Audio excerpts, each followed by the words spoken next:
On va parler des 3 épreuves du chrétien en s'inspirant d'une expérience que le Seigneur Jésus a passée. Et on va demander au Seigneur de nous conduire là-dedans, afin qu'on puisse nous aussi être victorieux dans nos épreuves. Amen. Seigneur, merci pour le privilège que nous avons d'entendre ta parole, cette parole que tu déposes dans nos cœurs, que ton Saint-Esprit arrose et qui pousse et qui donne du fruit. Seigneur, nous prions afin que vraiment tu fasses ton œuvre dans nos cœurs. On veut sortir de cette réunion différent. On veut sortir plus grand, Seigneur, que lorsqu'on est entré. Plus grand parce que tu auras fait ton œuvre pendant ce temps où nous considérons ta parole. Cette parole qui nous fait du bien. Cette parole qui nous guérit, qui nous délivre et qui nous encourage, qui nous édifie dans toutes nos circonstances. Donc, bénis ce temps, nous demandons au nom de Jésus. Amen. On dit 3 épreuves du chrétien, mais on pourrait aussi parler de tentation. Parce que vous savez, ici au Québec, peut-être pas dans les pays africains ou les autres pays de la francophonie, peut-être que le mot tentation, c'est vraiment synonyme d'épreuve. Mais ici au Québec, la tentation, c'est quand on désire quelque chose, puis qu'on voudrait l'avoir, puis on l'envie un peu, donc on dit on est tenté par telle ou telle chose. Okay? Alors que dans la Bible, c'est pas tout à fait ça le sens. Le sens de tentation dans la Bible, c'est toujours celui de l'épreuve. Okay? Alors, c'est un sujet important à enseigner parce que tous les croyants, un jour ou l'autre, peuvent être dans la mire du diable. Est-ce qu'il y en a qui pensent avoir déjà été dans la mire du diable? On est toujours dans sa mire. Hein? C'est sûr qu'une fois que l'œuvre de la conversion est opérée par le Saint-Esprit en nous, dans le cœur du croyant, le diable s'active. Il attend un moment favorable pour passer à l'attaque. Il est conscient qu'il s'est passé quelque chose, qu'il en a échappé une, et puis il attend de remettre ça. Croire en Jésus, recevoir le Saint-Esprit, ce qui est l'expérience normale du chrétien, joindre l'Église pour mener une vie chrétienne exempte d'épreuves ou de tentations, c'est un beau rêve. Mais c'est ce qu'on pourrait appeler une utopie. Ça n'existe pas.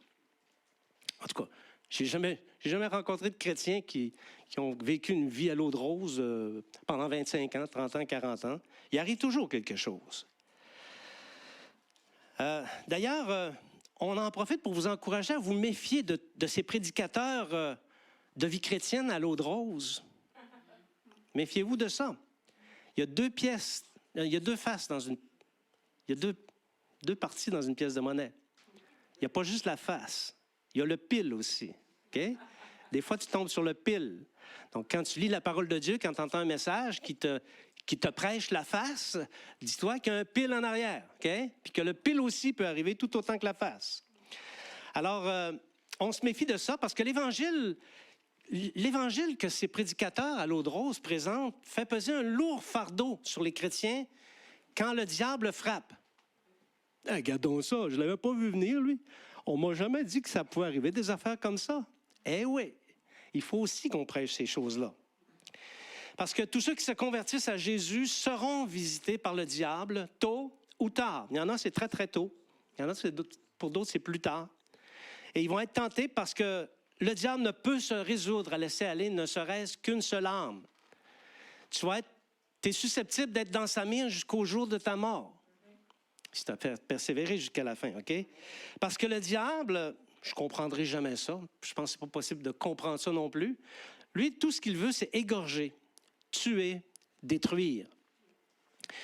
Tous ceux qui se détournent de lui pour aller à Jésus. Donc, elle est exclue, l'idée selon laquelle la vie chrétienne est rose. Ça n'existe pas.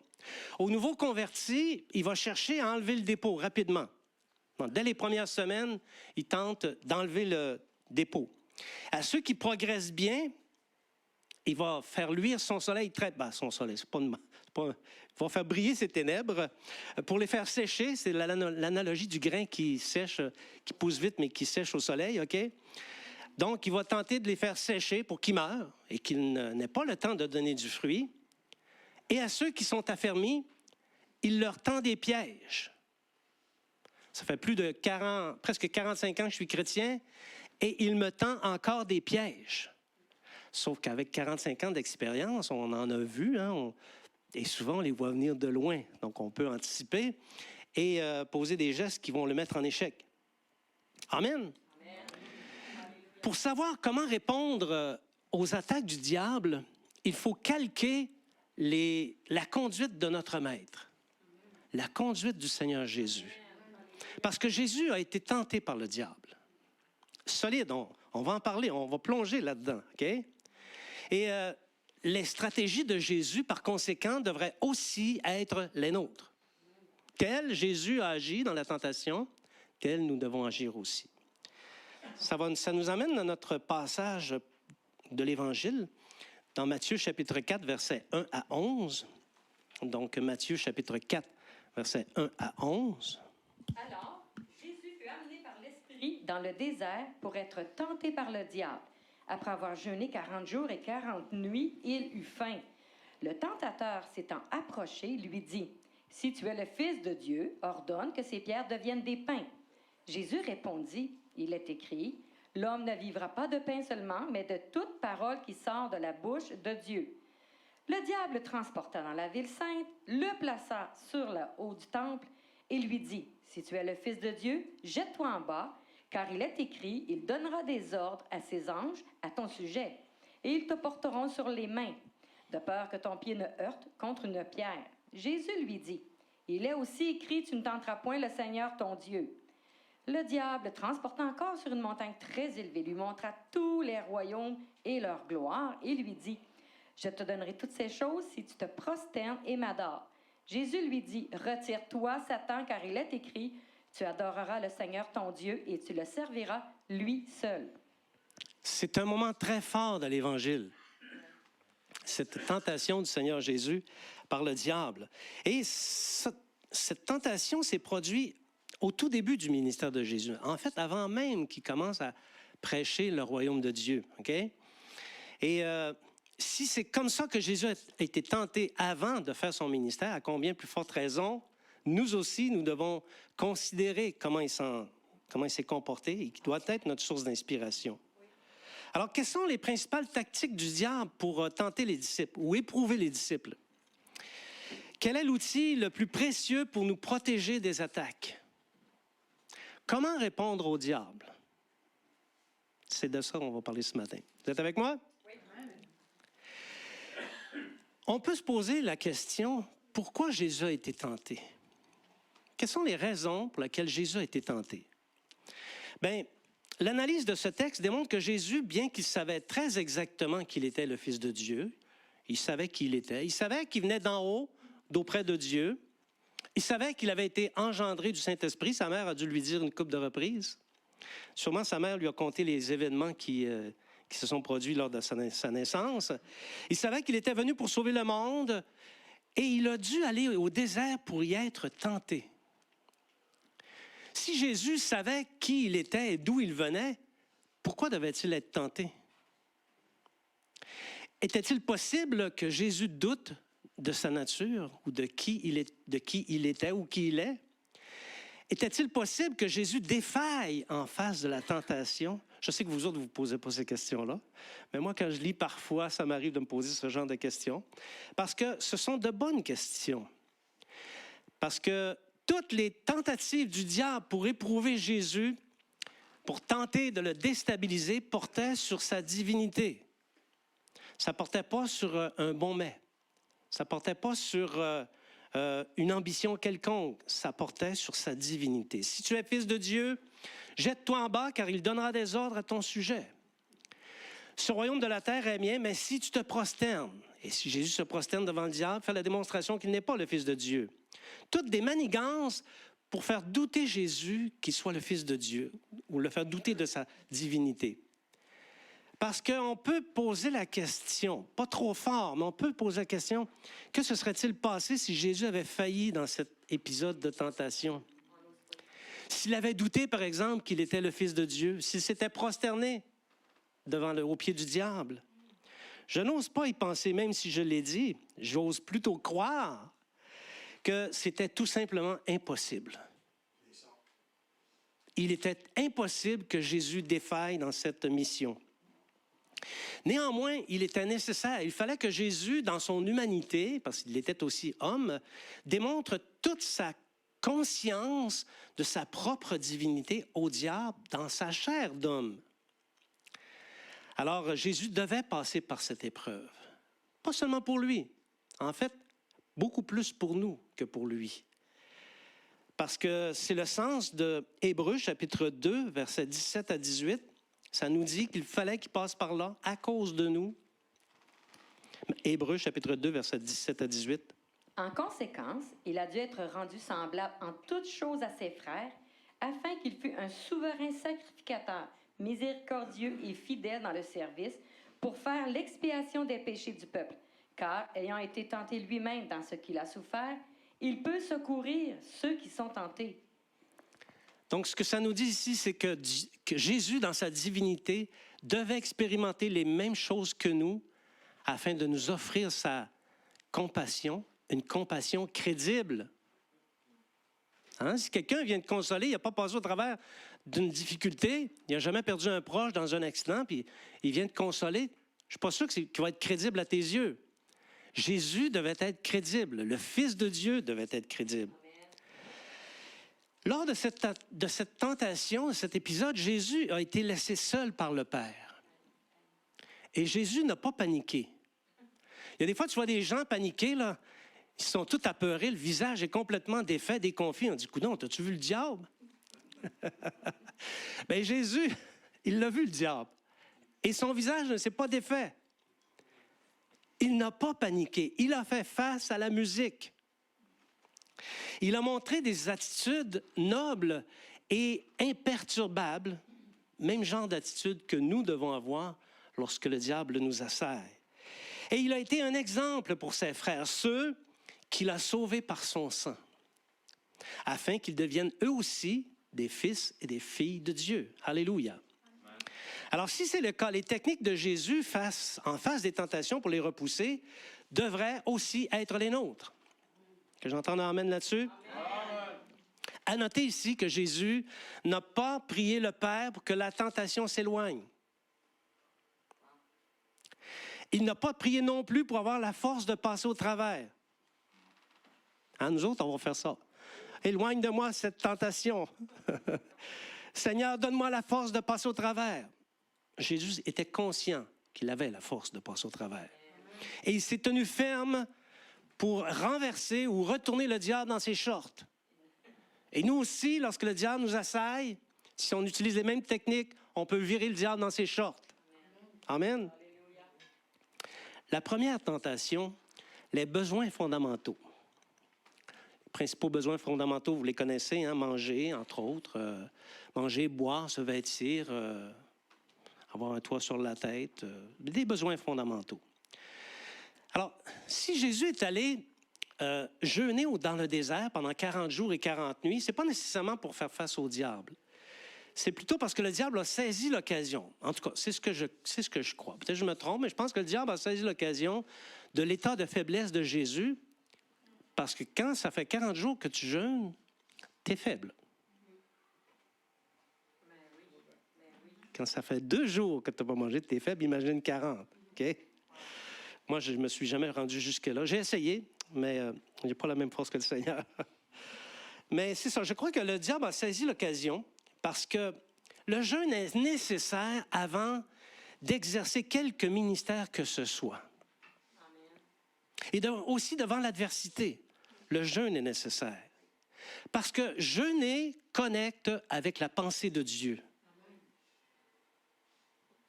On a passé au travers du processus de sélection des candidats anciens et diacres.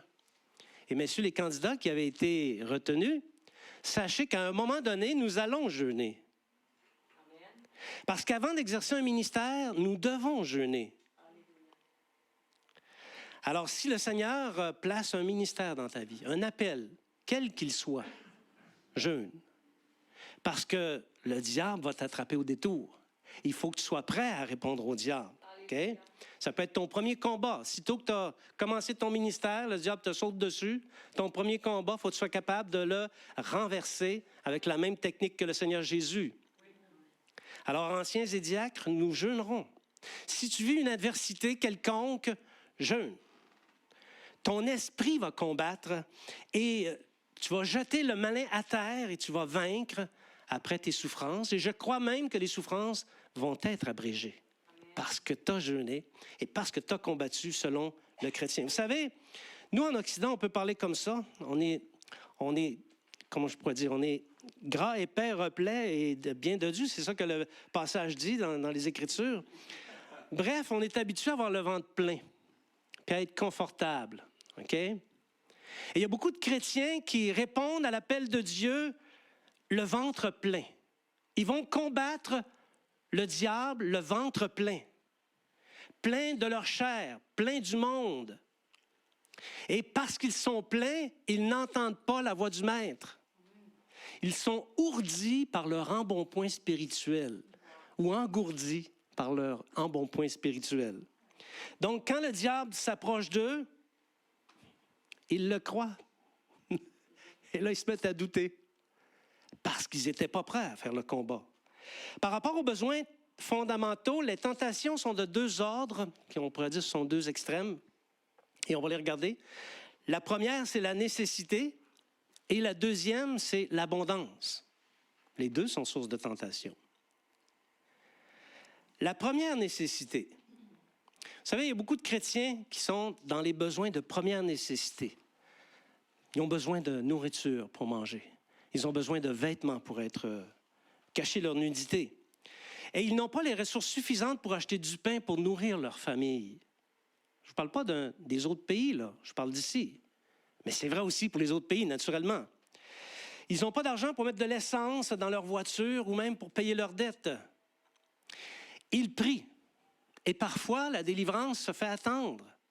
Parce que l'instantanéité n'est pas pratique courante de la part du Seigneur. Ça arrive que les choses soient instantanées, mais ce n'est pas toujours le cas. Alors, ils patientent, ils mettent leur confiance en Jésus parce qu'ils savent compter sur sa miséricorde. Et aussi curieux que ça puisse paraître, les modestes ont tendance à bien se tenir dans la foi. Je n'ai pas besoin de vous donner des images. Vous le voyez, vous en êtes témoin vous aussi. Ils ont tendance à faire confiance au Seigneur pour leur provision. Ils sont dépendants, ils se savent dépendants et ils dépendent de leur maître. Néanmoins, le diable les approche. Oui, parce qu'ils sont chrétiens, ils aiment le Seigneur et le diable les approche. Si tu es chrétien, pourquoi donc ton Seigneur ne vient pas te délivrer des pressions liées aux premières nécessités? Pourquoi l'argent manque-t-il? Tu n'as pas la foi. Ton Seigneur en qui tu te confies t'a oublié. Il dort. Il est occupé. De toute façon, tu n'es pas digne.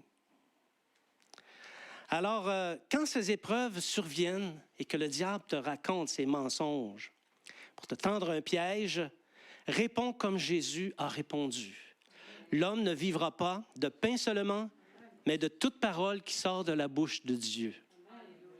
Et en répondant ça, tu vas activer la faveur de Dieu et tu vas renverser le diable dans ses shorts. Okay? Et bientôt, le Seigneur va te visiter et si tu persévères en t'appropriant la parole qui sort de la bouche de Dieu, il va t'accorder la délivrance. Amen. Ça, c'est pour ceux qui sont dans les premières nécessités. Il y a l'abondance maintenant. Cette ruse du diable est souvent liée à la première. Parce qu'avant d'être dans l'abondance, peut-être qu'on a connu la première nécessité, c'est ça. Alors, le chrétien prie pour la délivrance, il donne sa dîme, il fait des aumônes et Dieu accorde sa grâce. Et là, il décroche le gros lot. La job à 2 gros chiffres de l'heure. Et là, fini les tourments, les mères affinées, les restaurants, la grosse voiture, la maison, les vêtements chics, donnent à la vie un autre visage, parce que là, il est capable. Hein? L'abondance. Là, dans la joie de l'abondance, le diable vient. Tu es fils de Dieu, tu es béni, tu n'as plus besoin de prier pour tes besoins. Enfin, ils sont comblés. Ça, c'est le diable qui parle, c'est pour moi, là, OK? Tu peux jouir de la vie, t'accorder tout ce qui plaît à ton âme. plus besoin de lire la parole. Tu baignes dedans. Pas obligé d'aller à l'église. Jouis de tes biens et prends du bon temps. Et là, les priorités changent chez la personne. Le temps consacré au Seigneur dégringole. Alors, le chrétien délaisse son Seigneur, sur qui il s'était appuyé dans sa détresse, et au fil des jours, il quitte l'Église. Et là, le diable revient, il n'a pas fini. Il faut qu'il donne le coup de grâce. Écoute, tu es quand même dans la foi, là. Tu crois encore en Jésus, tu sais. Il est en toi, ne t'en fais pas. Et là, complètement séduit, le chrétien qui ne vient plus à l'Église, qui ne donne plus, qui ne lit plus sa Bible, qui ne prie plus, pense vraiment qu'il est encore dans la foi. Méchante séduction. Tu n'es plus dans la foi. Tu es égaré. Et si Dieu t'aime encore, peut-être qu'il peut te ramener. Mais pour l'instant, tu es égaré. Le diable t'a fait fléchir les genoux. Alors il y a une leçon quand même là-dedans, quand tu pries et que suite à tes prières, l'abondance vient à toi, ça arrive, je l'ai expérimenté, souviens-toi de la miséricorde de ton Dieu. Amen. Fais des aumônes généreuses. Tu n'avais rien, il t'a donné un salaire à 2 gros chiffres, fais des aumônes généreuses. Pourvoir aux besoins des pauvres, redouble d'ardeur dans ton culte, ce n'est pas le temps de lâcher. Multiplie tes présences dans les assemblées des croyants et réponds au diable. Tout ce que j'ai reçu me vient de Dieu, alors je le lui rendrai parce qu'il le mérite. Je vivrai davantage de la parole de Dieu. Alléluia. Puisse la sagesse d'Agour ou d'Agure, auteur du Proverbe 30, s'adjoindre à la prière des disciples de Jésus. Proverbe chapitre 30, versets 8 à 9. Ne me donne ni pauvreté ni richesse. Accorde-moi le pain qui m'est nécessaire, de peur que, dans l'abondance, je ne te renie ne dise qui est l'Éternel, ou que la pauvreté, je ne dérobe et ne m'attaque au nom de mon Dieu. Amen. Ayons cette disposition de cœur. Laissons l'humilité de Jésus, l'assurance de Jésus animer notre cœur pendant le temps que dure notre pèlerinage sur la terre. Puissions-nous être dans la disette ou dans l'abondance, que ces qualités du Seigneur Jésus soient dans nos cœurs. Amen. Deuxième tentation, le droit. Le droit chrétien. Le droit, c'est « j'ai le droit ». OK? Ça, c'est à moi, ça. Ça m'appartient, ça. OK? Notre texte disait, le diable le transporta dans la ville sainte, le plaça sur le haut du temple et lui dit, si tu es fils de Dieu, jette-toi en bas, car il est écrit, il donnera des ordres à ses anges à ton sujet et ils te porteront sur les mains, de peur que ton pied ne heurte contre une pierre. Le diable transporte Jésus. Es-tu capable d'imaginer la scène? Les ténèbres qui transportent la lumière. La souillure qui transporte la pureté. J'essaie d'imaginer ça. C'est vraiment très difficile, OK? Même on peut se demander, comment est-ce possible? On ne voit pas Jésus ici, dans cet épisode, on ne voit pas Jésus contester avec le diable. On ne l'entend pas dire, bas les pattes, ôte tes sales pattes de sur moi, OK? On ne l'entend pas dire, hey, tu n'as pas le droit de me toucher. Arrière de moi, Satan. On n'entend pas ça. On n'entend pas dire, lâche-moi. Tu n'as pas d'emprise sur moi. Tu n'as pas le droit de me toucher. On n'entend pas ça. On n'entend rien. Jésus se laisse transporter sur le haut du temple par le diable. Est-ce possible qu'en certaines circonstances, le diable soit autorisé à nous transporter dans les hauteurs? Parce que c'est dans les hauteurs qu'on voit tout et qu'on peut tout réclamer, nos droits notamment. Est-ce possible que la tentation provienne du fait que Satan nous a déplacés en haut, que l'épreuve qu'on vit provient du fait que le diable nous a placés dans une hauteur? Satan qui transporte les chrétiens. Ben, moi, je pense que s'il a transporté Jésus, il pourrait nous transporter aussi. Mais ça donne à réfléchir, n'est-ce pas, sur ces tactiques. Toujours est-il que c'est du haut du temple que survient la prochaine tentation de Jésus. Vous savez, le diable ici cite la parole de Dieu. Et d'ailleurs, ça, il faut être conscient, dans nos épreuves, le diable va citer la parole de Dieu. Puis attention, il peut citer une vérité. Attention, on peut même citer une vérité qui s'applique à ton cas. OK? Parce que la parole citée par le diable a été promulguée par Jésus dans l'Ancien Testament. Alors, si c'est Jésus qui l'a promulguée, à combien plus forte raison les promesses et le droit qui s'y rattache s'appliquent à Jésus? Ce que je suis en train de dire, c'est que dans cette tentation, le diable avait raison. C'était vrai ce qu'il disait là. OK? Quand le diable utilise la parole de Dieu pour faire valoir tes droits, il peut avoir raison. C'est à prendre garde. C'est là qu'interviennent les notions de discernement. Parce qu'on n'oublie pas, on n'oubliera jamais que le diable cherche à nous piéger pour nous entraîner dans la chute. Donc, ce genre de tentation chez le chrétien se matérialise quand il fait face à une situation impossible pour lui. On en a parlé d'une tantôt, hein? Celle de la sœur qui a eu un exaucement d'une chose impossible. Alors, parce que le frère connaît les passages des Écritures qui lui donnent raison quant au droit, il aspire à voir cette impossibilité se concrétiser, se matérialiser. Parce qu'on ne se le cachera pas, ce sont des choses qu'on entend. On entend, nous sommes chrétiens, nous régnons avec Christ, les lois spirituelles sont pour nous, de même que les promesses.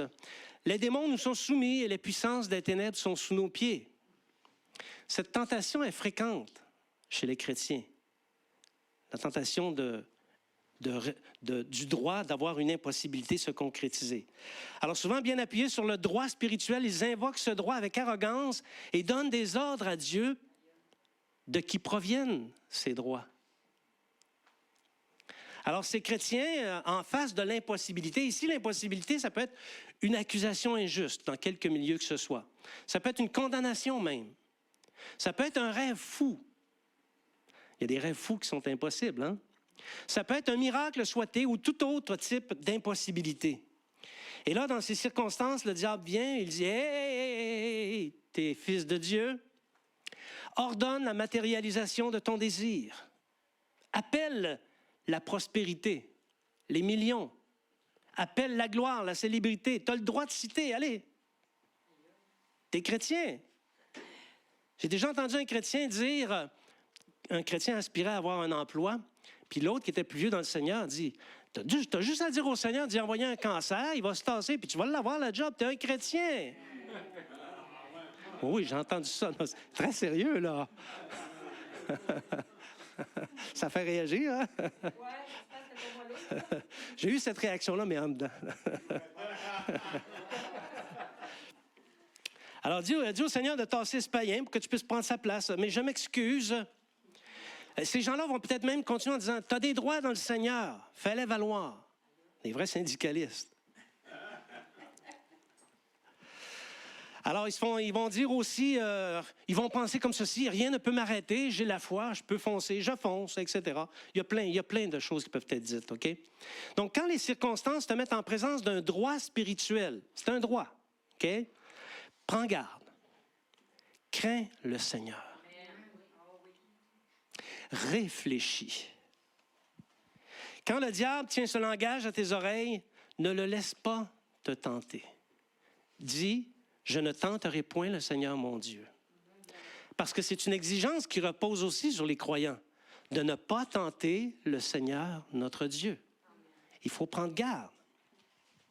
Alors, place-toi plutôt en position d'attente patiente. Tu as demandé une impossibilité. Mets-toi dans une attente patiente et le Seigneur va faire ce qu'il veut, quand il veut, s'il le veut. Combien de prophètes se sont cassés les dents sur cette tentation? Ils ont prophétisé le néant. On en voit dans la Bible, on en voit aussi de nos jours. Combien de serviteurs de Dieu se sont discrédités sur ces tentations? Et avec la COVID, il y a plusieurs serviteurs de Dieu qui se sont discrédités en déclarant des choses impossibles et en invoquant le droit biblique. Ils se sont montrés arrogants, rien de moins. Le chrétien qui est assis sur ses prérogatives de chrétien, bien assis, va commettre un péché parce qu'il est dans l'arrogance. Il va abuser de son statut. Et quand ça arrive, le diable se frotte les mains. Et il attend de lancer son trait enflammé. Prenons garde, bien-aimés, de ne pas tenter le Seigneur notre Dieu. Oui, on peut avoir un droit. Oui, on peut demander une chose impossible et y avoir droit. Mais ne tentons pas le Seigneur notre Dieu. Amen? Amen. Merci. C'était quand même timide, votre amen, là, hein? Amen? Amen. La troisième tentation du Seigneur, le leurre de la gloire. Pas l'heure de la gloire, le leurre de la gloire. La gloire. Tous les hommes rêvent de la gloire. On rêve tous à quelque part d'être choisis, d'être élevés dans un groupe, d'être glorifiés parmi les autres, de tenir les rênes, de diriger l'Église, des organisations, de diriger des villes, des nations, des pays, de diriger le monde. De recevoir la louange des autres à cause de notre statut glorieux. Mais ça, c'est une tactique du diable. Et c'est une tactique qui est vieille comme le monde. À l'époque de Jésus, déjà plusieurs gens avaient été séduits par cette tentation. On doit regarder dans l'histoire pour voir qu'il y en a beaucoup qui ont été séduits. Mais c'est un leurre. Un leurre, ça a l'air vrai, ça a l'air beau, tu l'as sous le nez ou près de la bouche. Tout ce que tu as à faire, c'est ouvrir la bouche puis la mordre. Mais sitôt que tu as mordu, il y a quelqu'un qui tire le leurre. Okay? Et il s'apprête à te consommer. La fermeté de Jésus. Comment le diable, vous savez, le diable il a offert toute la gloire du monde. Comment le diable a-t-il pu penser un instant que Jésus puisse être tenté par le fait de tenir les rênes du monde s'il fléchit les genoux devant le diable? Comment le diable a pu penser ça? Parce que Jésus se souvenait très bien de la gloire qu'il avait auprès de son Père, qui était une gloire pas mal plus impressionnante que celle que le diable lui proposait. Okay? Toutefois, cette dernière attaque du diable est la plus ultime. Okay? Il a joué le tout pour le tout, fut de courte durée. Parce que vient un temps où le diable, là, il va jouer le tout pour le tout. Et si tu fais comme Jésus, sa tentation, son attaque, va être de courte durée. Ici, dans cette tentation, je te donnerai tous les posters devant moi, okay? Le diable n'utilise pas le statut de Jésus comme argument. Il ne dit pas « si tu es fils de Dieu ». Il va directement au but. Tiens, voici ce que je te donne. La seule condition, une toute petite condition qui fait pas mal, qui coûte pas cher, si tu te prosternes devant moi et m'adores. Parce que ça, le diable, il veut ça. Il veut qu'on se prosterne, que les hommes se prosternent devant lui et qu'ils l'adorent. Et on sait, vous le savez, ça va être la dernière tentation du monde dans le temple quand l'Antéchrist va paraître. Alors Jésus répond, « OK, c'est beau, Satan, là, t'as assez parlé, là maintenant, va-t'en, laisse-moi tranquille. C'est à toi de te prosterner parce que le Fils de Dieu, c'est moi. » Et il est écrit, « Tu adoreras le Seigneur ton Dieu et tu le serviras lui seul. » Et là, le diable l'a lâché, parce que Jésus a dit, « Lâche-moi. » Le diable l'a lâché, jusqu'à une autre occasion favorable. Il est parti, mais il se tenait à l'affût. Okay?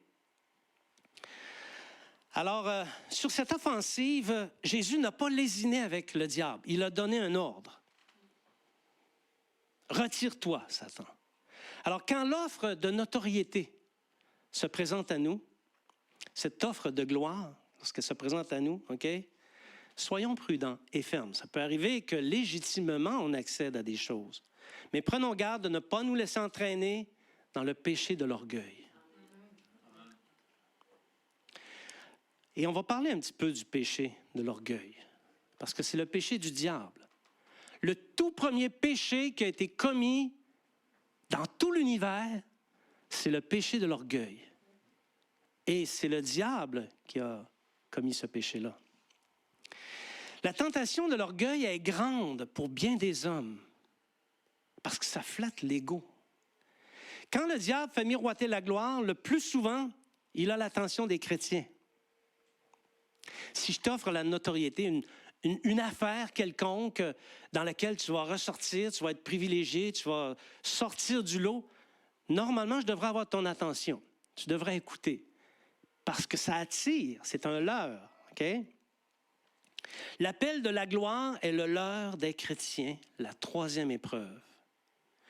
Parce que si le diable n'a pas réussi à te faire tomber avec la simplicité ou par l'abondance, comme on a vu tout à l'heure, s'il n'a pas réussi à t'ébranler par le recours à ton droit devant Dieu, bien déjà, tu as montré une certaine fermeté dans la foi. C'est bon. Mais la prochaine, parce que le diable n'est pas à bout d'imagination, il va te faire une offre.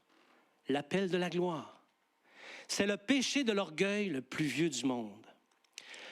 Le péché, comme je le disais, où le diable s'est rendu coupable devant Dieu, et c'est ça qui l'a perdu, qui l'a fait déchoir, qui l'a fait quitter cette belle position qu'il avait dans le ciel, et toute sa beauté a été souillée.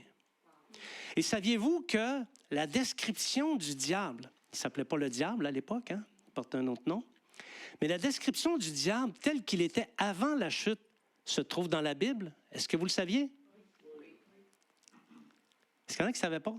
Non, ceux qui savaient, lever la main. Ah, quand même, c'est ça. Ézéchiel, chapitre 28, versets 13 à 15. Regardez la beauté de cette créature qui était, on va dire, Lucifer avant la chute, OK? Tu étais en Éden, le jardin de Dieu. Tu étais couvert de toute espèce de pierres précieuses, de sardoine, de topaze, de diamants, de chrysolite, d'onyx, de jaspe, de saphir, d'escarboucle, d'émeraude et d'or. Tes tambourins et tes flûtes étaient à ton service, préparés pour le jour où tu fus créé. Tu étais un chérubin protecteur aux ailes déployées. Je t'avais placé et tu étais sur la sainte montagne de Dieu. Tu marchais au milieu des pierres étincelantes. Tu as été intègre dans tes voies, depuis le jour où tu fus créé jusqu'à celui où l'iniquité a été trouvée chez toi. Alors, voyez-vous, ici, on a ce qu'il faut pour comprendre que le diable, avant la chute, était un être magnifique. On a peine à imaginer cette description qu'on vient de voir, mais il était chérubin. Et vous savez qu'après la divinité, ce sont les chérubins qui interviennent. OK? Donc, il était haut placé dans le royaume de Dieu. Et il a monté dans son cœur une idée, la première tentation, à laquelle il n'a pas été capable de résister. Il s'est dit, il voyait comment tous les êtres adoraient Dieu, et c'était quelque chose de beau. D'autant qu'on nous dit également que Lucifer, avant la chute, était responsable de l'orchestre symphonique qui adorait Dieu dans le ciel. C'était le chef d'orchestre, OK? Imaginez des centaines de millions d'anges qui répondent en chœur. C'est beau les chants qu'on entend, mais imaginez des centaines de millions sous la conduite d'un chef d'orchestre comme cette créature merveilleuse, chérubin protecteur. Ça devait être quelque chose d'extraordinaire. Et là, il s'est dit, mais pourquoi moi je ne recevrais pas la même gloire que Dieu? Je suis haut placé, je suis très beau, je chante bien. Alors pourquoi moi je n'aurais pas droit à ça? J'ai le droit. Et cette pensée a monté dans son cœur et ça a été connu de Dieu. Et à partir de ce moment-là, de glorieux qu'il était, il est devenu corrompu. Il n'a plus cette forme-là. Probablement qu'il n'a pas la forme de celle qu'on s'imagine non plus, tu sais, la queue pointue en forme avec sa fourche, là, les yeux rouges, la peau rouge avec des cornes. Probablement que ce n'est pas cette forme-là qu'il a, OK? Mais chose certaine, il n'a plus cette beauté. Il s'est corrompu. Il est maintenant dans des lieux arides et il souffre. Alors, le diable connaît les effets redoutables de l'orgueil sur les serviteurs de Dieu. Il sait très bien qu'il peut corrompre les serviteurs de Dieu s'il réussit à les faire tomber dans cette ultime tentation, cette ultime attaque. Alors, lorsque cette arme fonctionne sur les serviteurs de Dieu, croyez-moi, ça arrive. Toutes les années, il y a un serviteur de Dieu qui tombe sur le péché de l'orgueil. Et quand ça arrive, ils se corrompent. Ils corrompent leur œuvre. Il peut arriver qu'ils continuent, leur bouche va parler de Dieu, mais leur cœur se corrompra sous l'effet de l'orgueil. Et le diable sait très bien que Dieu ne supporte pas la présence des orgueilleux, des arrogants et des hautains. Il ne supporte pas leur présence.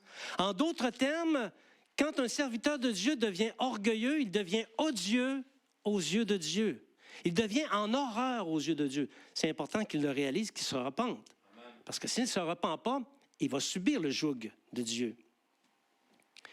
Parce que le diable veut que toi aussi, tu deviennes une peste aux yeux de Dieu. Alors, il va faire ce qu'il faut pour te corrompre par le péché de l'orgueil. C'est la raison pour laquelle les apôtres interdisaient que les nouveaux convertis prennent des charges spirituelles dans l'Église. Et il y a de la sagesse là-dedans. Peut-être que tu es un jeune chrétien, tu as une expérience, un bagage, tu as peut-être un beau potentiel, un beau cheminement spirituel, mais tu ne peux prendre des charges spirituelles dans l'Église à cause de cette attaque possible qu'on connaît, qui est bien documentée. Alors, il n'y a que l'appel de la gloire sous toutes ses formes qui peut l'aider à atteindre son objectif de te faire tomber. C'est efficace. Vous savez, les arts, c'est un terreau fertile pour l'appel de la gloire et la possible chute. Peut-être parce que le diable, c'était ça qu'il faisait quand il était dans le ciel. Peut-être qu'il y a un corollaire avec ce qui se passe sur la terre. On constate que les musiciens sont naturellement en compétition les uns avec les autres. Si quelqu'un joue de la flûte, ben c'est lui qui joue le mieux de la flûte.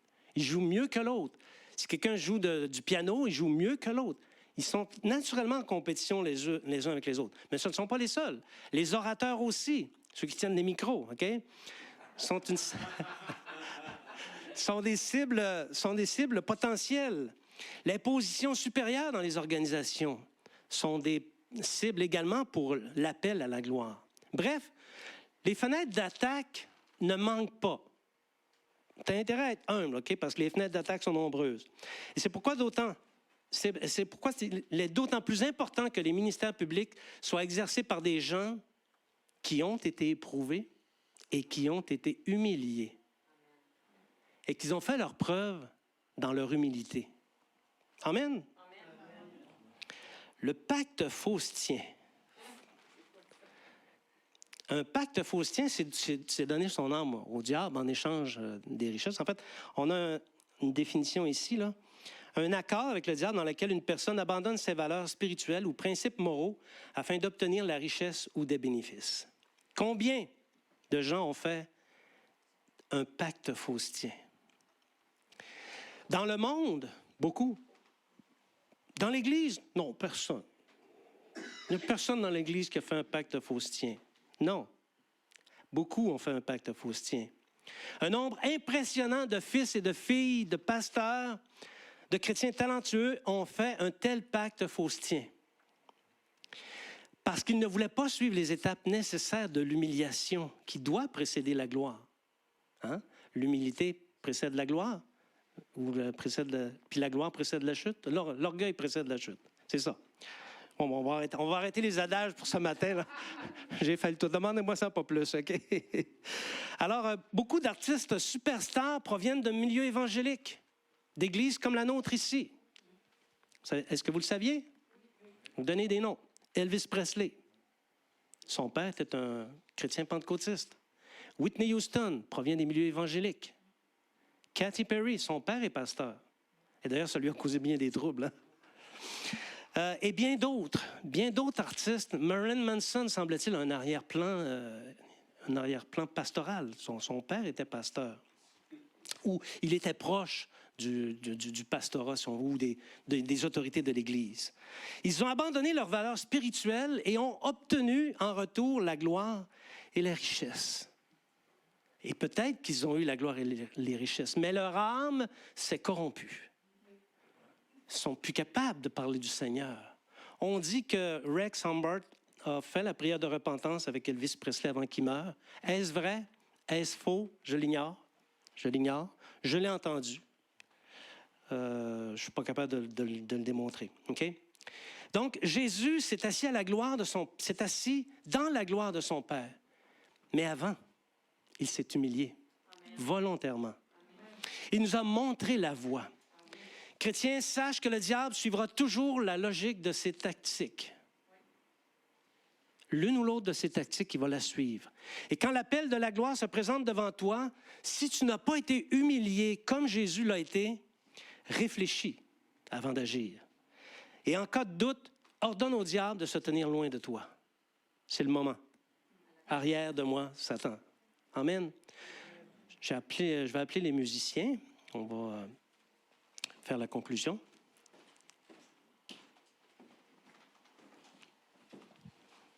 La conclusion et la transition. Alléluia.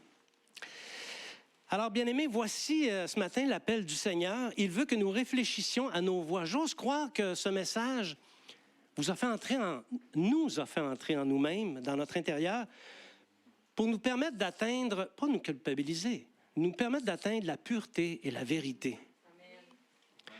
Des 3 tentations que nous avons discutées, il se trouve plusieurs variants. On s'entend pour dire que chacun a une personnalité et le diable va adapter ta réalité en fonction de ta personnalité. Mais ça va être les mêmes 3 tactiques, OK? Selon plusieurs degrés, selon plusieurs variants dans les champs d'application. Alors, il va le personnaliser. Que tu sois nouveau, affermi ou expérimenté. Tout récemment, un serviteur de Dieu qui m'avait impressionné, c'est arrivé aux États-Unis, est décédé.